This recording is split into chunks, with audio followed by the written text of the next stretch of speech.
Hampir-hampir langit itu jatuh, hampir-hampir bumi ini terbelah dan gunung-gunung itu hancur ketika mereka mengatakan Allah punya anak.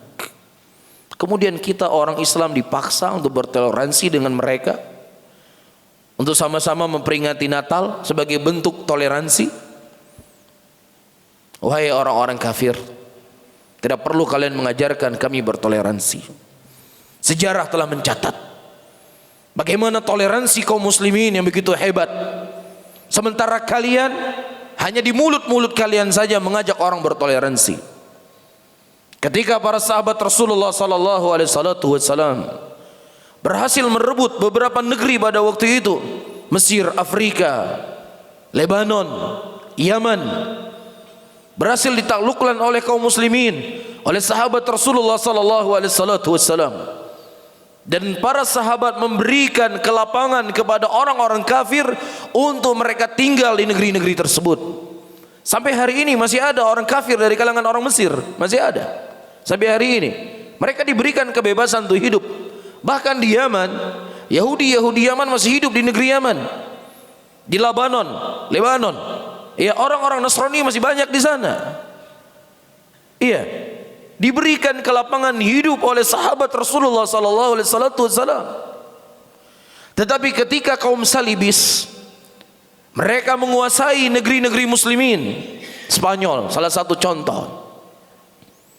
Spanyol, ketika orang-orang kafir menguasai orang-orang Spanyol, menguasai negeri Spanyol, tidak ada pilihan bagi muslimin, ya, untuk mereka keluar dari negeri tersebut atau mereka mati kalau seandainya mereka tidak mau murtad dari agamanya. Antum coba lihat, perbandingkan sejarah.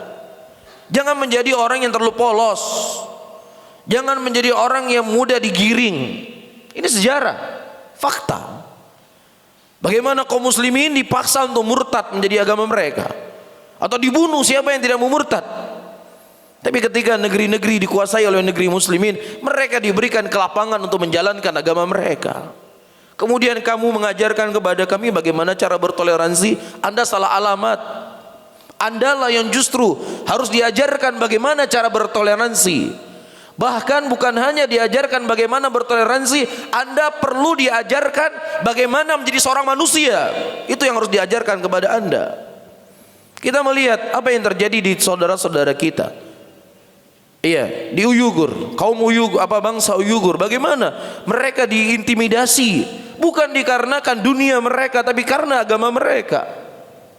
Ini di tahun 2020. Oke, kita cerita tadi tahun-tahun 1000 tahun yang lalu. Ini 2020. Tahun 2019. Iya, yang di mana-mana ya media akses berita sangat mudah didapatkan, tapi ini kelakuan mereka kepada kaum muslimin. Oleh karena itu saya tegaskan, saya ingatkan kembali, jangan terlalu dungu menjadi orang Islam. Orang Islam itu harus punya prinsip dalam agamanya, harus punya sikap loyalitas dan sikap bara'ah antara kita dengan mereka. Jelas para hadirin? Dan bukan berarti ketika kita tidak merayakan Natal, tidak ikut apapun dengan acara kekufuran ini, ya, kita tidak ada toleransi dengan mereka. Ya, mungkin saya nggak perlu menjelaskan bagaimana toleransi kaum muslimin kepada orang-orang kafir, nggak perlu kita cerita.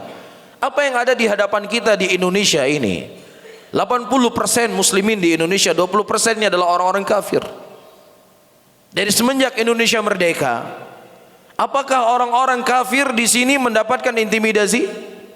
Udah kita cerita di Aceh. Iya, orang-orang non-Islam Tiongkok, orang-orang non-Islam itu mereka berniaga bebas di Penayung.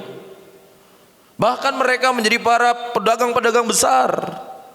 Apakah ada diganggu oleh muslimin? Diganggu oleh muslimin? Hah? Mereka punya gereja. Ya, beberapa gereja yang ada di Aceh. Apakah pernah orang Islam datang ke gereja mereka kemudian melarang mereka untuk beribadah di hari Ahad di gereja mereka? Pernah? Gak pernah ada, gak pernah dalam sejarah. Ini kita lihat sendiri di Aceh. Kemudian kita dipaksa untuk bertoleransi. Toleransi apa lagi? Hah? Toleransi apa lagi yang harus kami berikan kepada kalian?